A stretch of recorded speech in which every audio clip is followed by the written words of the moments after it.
Okay, so this is how to do problem M34 from the course pack. Let's start with the diagram. I've drawn a box here so I know where I can and can't draw, where the camera can pick up. So here's the setup. We have a wedge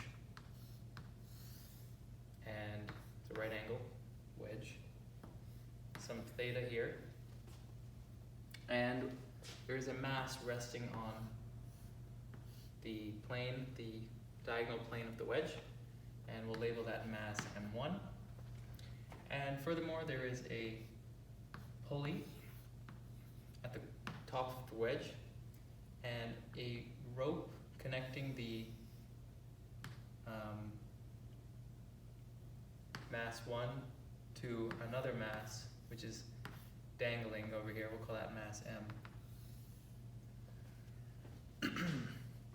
And we are told, for example, the mass of M1 is 6 kilograms and theta is 40 degrees.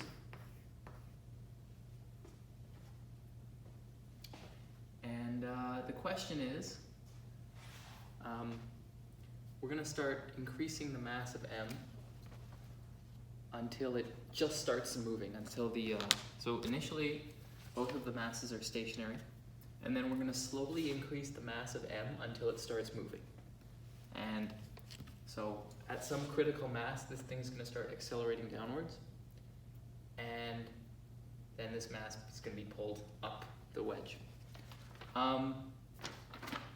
Okay, so we're told that that critical mass, so I'll write that critical mass that we're interested in when it begins to move, when it just begins to accelerate, is 7.1, I believe, yes, kilograms. Okay, so let's move on to drawing some free body diagrams.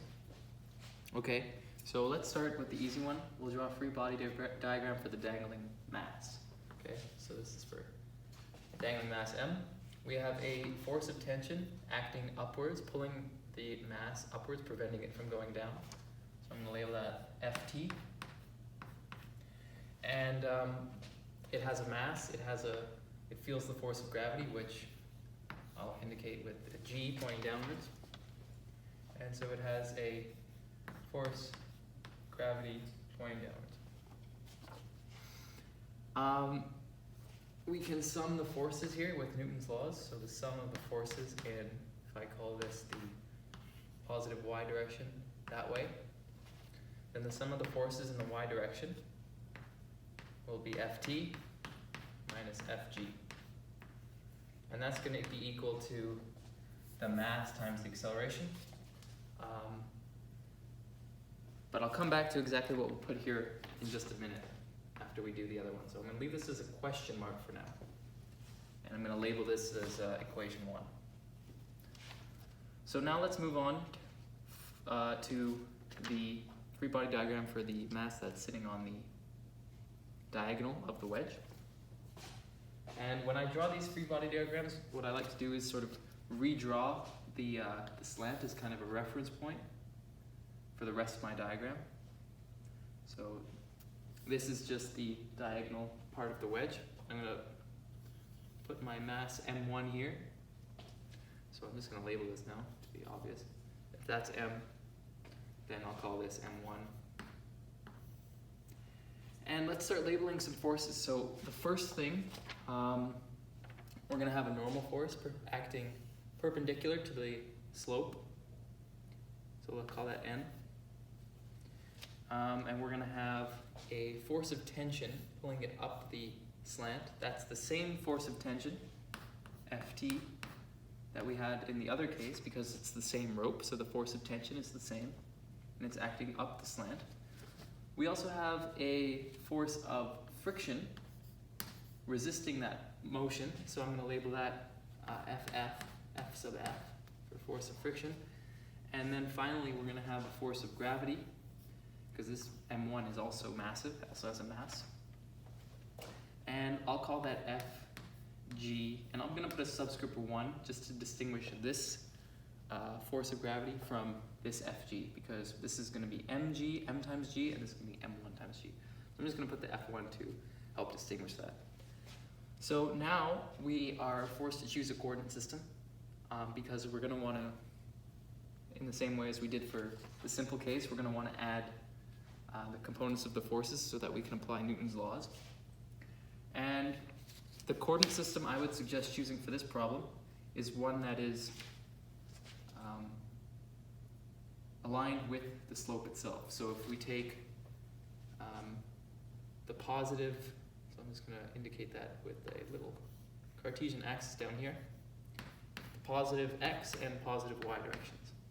So often in these problems, not always, but often in these problems you can make your life simpler by choosing a coordinate system that is in line with the slope, because these forces just remain by themselves, or when we sum forces we can just easily sum, Ft and Ff, and the y-axis will be n, and the only force we'll have to break into x and y components is the force of gravity. So let's do that now. So if we choose this as our y, this is our x, we can resolve the force of gravity into components. Except now we have to think about what exactly these angles are. We know it's going to be Fg cosine and sine of something, but sine of what? So since this is just our slope, we know that this angle theta with the horizontal is true. We know that angle is theta.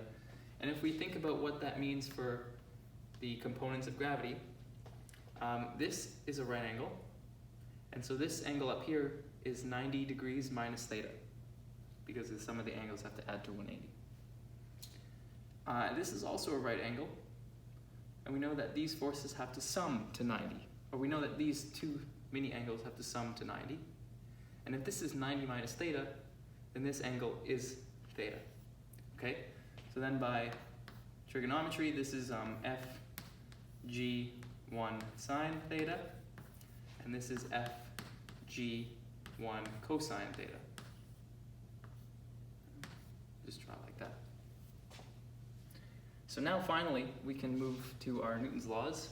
So let's begin by summing the forces in the end, just so I can be consistent with my notes. Call this equation 2, and we'll sum the forces in x first. And remember that the x direction is along the slope. So we have Ft minus Ff. Okay, Ft minus Ff, and then the component from gravity, which is pointing in the negative x direction, so minus Fg1 sine theta. And this I'm going to leave as a question mark, because I'll come back to it in a minute. But we're going to think carefully about what the acceleration actually is of this mass, and therefore of this mass, because they're connected by a rope. If this accelerates a bit, it's going to accelerate the same magnitude but along the slope. So actually, the way I labeled this in my notes is the opposite of what I've just done. But anyways, the sum of the forces in y is going to be, just by looking at our diagram, we're going to have the normal force, n, minus the force of gravity along the y direction, which is going to be Fg1 cosine theta. Here, we know right away what the acceleration is going to be.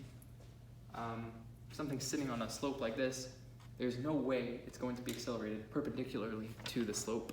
So we know that this is 0.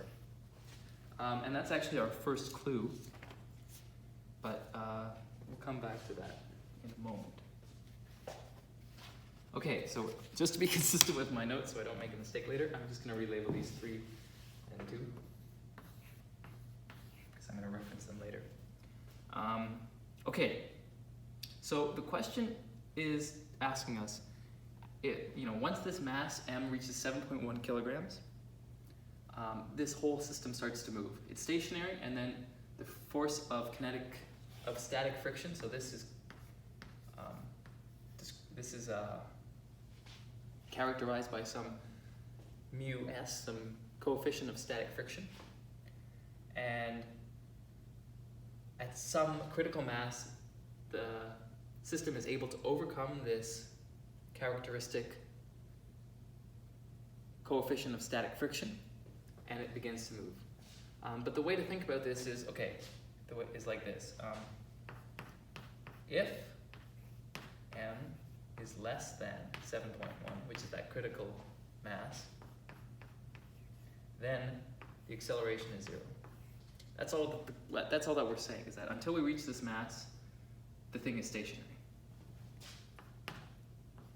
If, on the other hand, m is greater than 7.1 kilograms, then we're going to have some non-zero acceleration.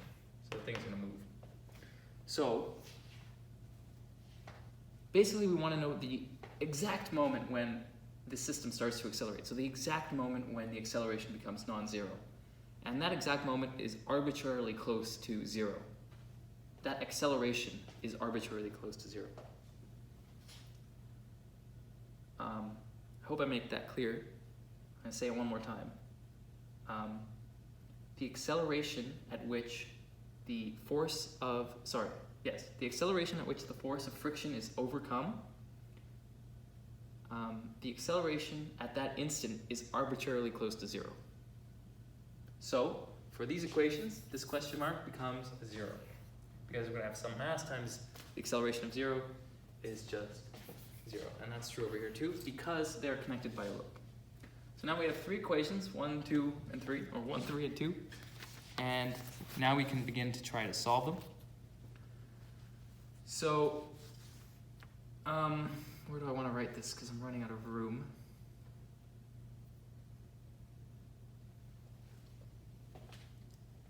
I guess I'll get rid of this. So, firstly, we can just solve for ft here. Well, ft equals fg. And fg is just mg. So that's our first relation. Ft is mg. Okay, we can go to equation 2 now. And we know that, hello. Oh, I was wondering who you're talking to. I'm making a video for my students. That's alright. Anyway, so where was I? The n is equal to, if we just rearrange this equation, fg1 cosine theta, okay? And fg1 is just m1 times g, so n is equal to m1g cosine theta. You might be wondering why I'm leaving it as theta if we know what the angle is.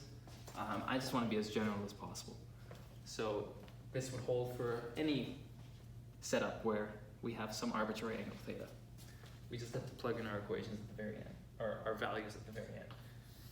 So here's our second relation. And then we can go back to 3, and we plug in what we know. Well, ft we just found was mg, from right here.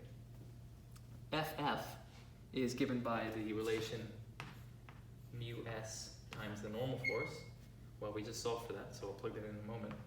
And fg1 sine theta is just m1g sine theta, and this whole thing is equal to 0. Let's plug in what we got for n. So mg minus mu s m1g cos theta minus m1g sine theta equals 0. And now all we have to do is isolate from us. So let's swing that to the side and divide by m1g cos theta, and we get that mu s is equal to mg minus m1g sine theta divided by m1g cos theta. And if you plug in the numbers, with m equals 7.1, m1 is 6, and theta is 40 degrees, you will find that the required coefficient of friction is 0.706. Its coefficient has no units. The force of friction is a force. Why does it have no units? Well, if Ff equals mu Sn, we know Ff is a force, so it has the units of newtons. We know N is a force, so it has the units of newtons. So this is just a number without units.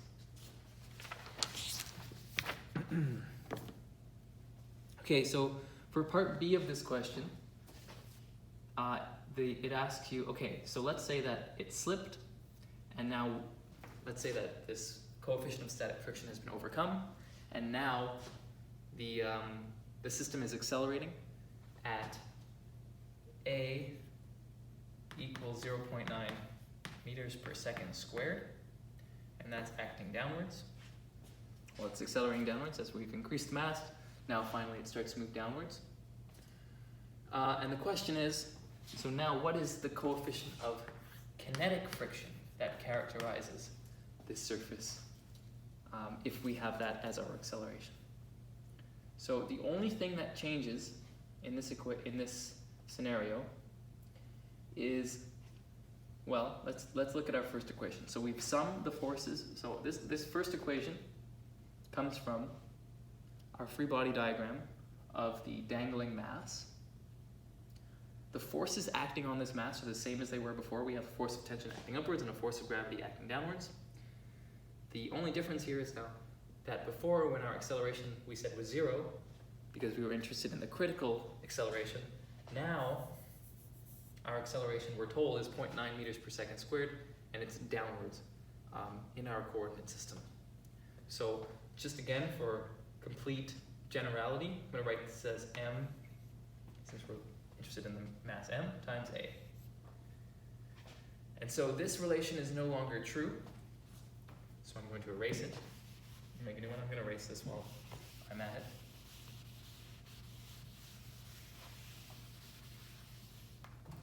And now what we have is that Ft equals, Fg is just mg, so we swing it over and call it mg, didn't erase that very well, mg minus ma, right? So Ft is, well, we can leave it as that, that's fine. Okay, so now this is our new expression for the force of tension.